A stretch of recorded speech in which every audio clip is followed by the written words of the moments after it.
I'm not really surprised that current research shows that women are far more organised.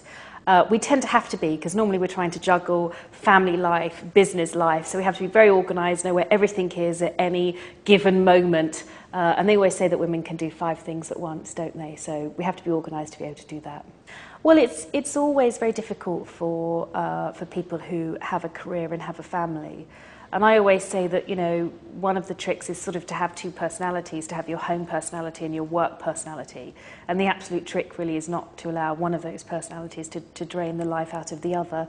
But I mean, I sit there very often and I have to say, my son's football match and my board meeting, and you know, my daughter's netball match and a board meeting, and unfortunately you can never be in 2 places at once. So it is difficult juggling family and a career. And I think, you know, I love the title working mum because that suits me up down to the ground, because I work and I'm a mum, and those are the 2 most important things in my life. Well, it's interesting that a lot of people think that football is a very male-dominated environment, which of course it is on the pitch and with the footballers, but actually off the pitch there's lots of women that work within the industry. And in fact, I sold Birmingham in October, and when I sold it, 75% of my senior management team at director level were women.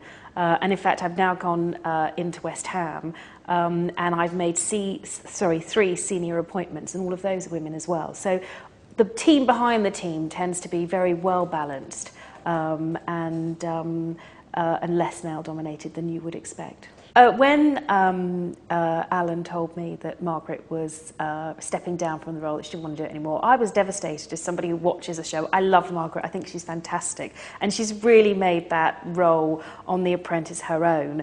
And when he asked me to step in, I was obviously thrilled, because when you get asked to be part of the show that you love, it's always, you know, something, you know, very, very, very great. So I was really pleased to be taking over from her.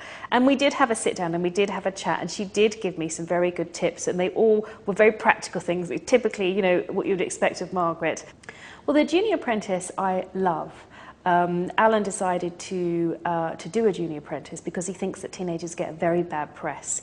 And he wanted to show them and the public that actually being an entrepreneur and being in business is one of the choices that you can make when you leave school. And he wanted to give them a platform in which they could show people how talented they were. And I think The Apprentice has ticked all of those boxes.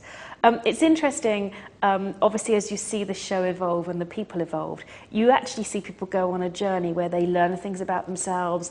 You know, they come in, they're sort of overly confident and they can do everything. And then suddenly they sit back and realize that there are things that they do need to learn and things that they can improve upon.